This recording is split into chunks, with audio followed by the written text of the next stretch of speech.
আজকে স্ট্যাটাস দিয়েছে নেতানিয়াহু, এই শয়তান, এই কোলাঙ্গার, যে আমরা যখন বাইতুল মুকাদ্দাসে হাত দিলাম, ফিলিস্তিনের মুসলমানদের দ্বিতীয় কিবলা বলা হয়। নবীজি যেখানে 17 মাস নামাজ পড়েছিলেন মুখ করে। কতদিন? মুসলমানদের দ্বিতীয় কিবলা যেটা, এইটা যখন আমি ভেঙে ফেলছিলাম, আমার তো মনে হচ্ছিল তামাম দুনিয়ার 210 কোটি মুসলমান, 57টা মুসলিম রাষ্ট্র, সবাই না জানি এক বাক্যে একযোগে লং মার্চ করে একেবারে ফিলিস্তিনের দিকে, ইসরায়েলের দিকে আবার সবাই তেড়ে আসে কিনা।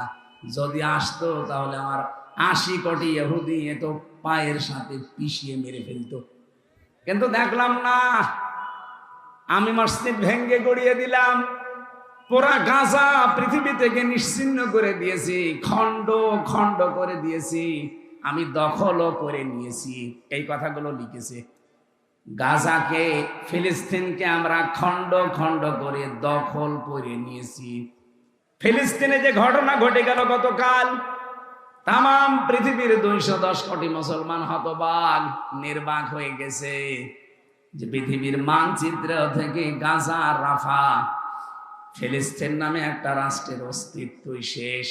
এখন আর কেউ আপনার কাছে খাবার চাইবে না, কেউ আর ত্রাণ চাইবে না, কেউ আর ঔষধ চাবে না।